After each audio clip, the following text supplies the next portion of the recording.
Kamusta na? Pwede ba akong makapagkwentuhan sa inyo hanggat wala pa akong mga customer? Kwentuhan naman tayo, kahit saglit lang, hanggat wala pang customer. Ano pangarap ninyo? Ano dream nyo nung bata pa kayo?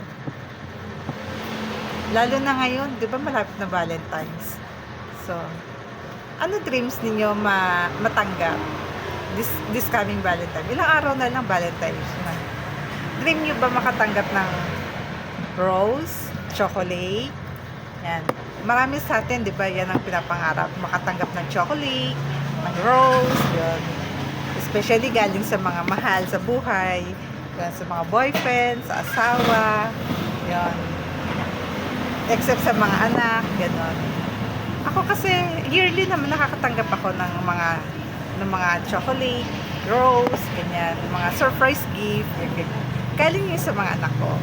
Pero, galing sa someone, wala pa. Yun. Ngayon, pinapangarap ko rin, syempre ngayon, this coming Valentine, makareceive ng rose. Pero, walang someone. Walang someone. Kayo ba meron na kayong someone? Meron na pa kayong nahanap?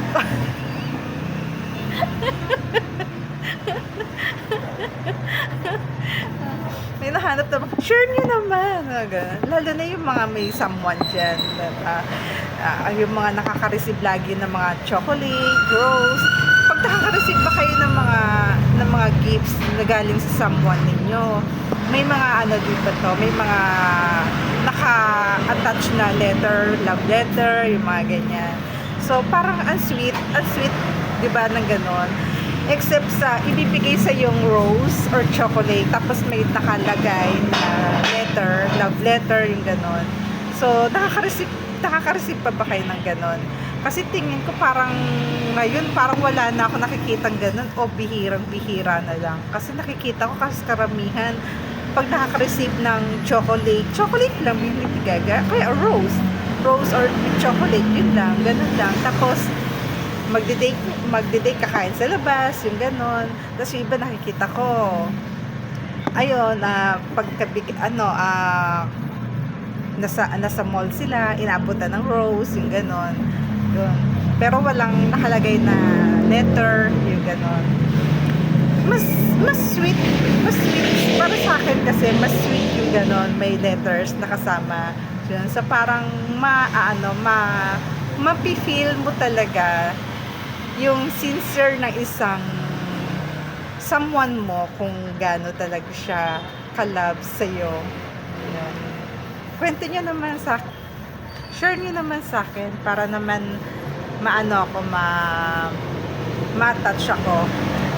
Para naman makinig din ako sa mga love story ninyo. Share nyo kwento nyo sa akin ha. Yun. Na-excite ako sa this coming Valentine, yung mga naka-receive ng mga rose, chocolate yan, yung mga love letter, yan. Na-excite ako. Gusto ko makakita ng ganon. Sige na, may customer na ako. So, hanggang sa muli, share ninyo ha. Bye!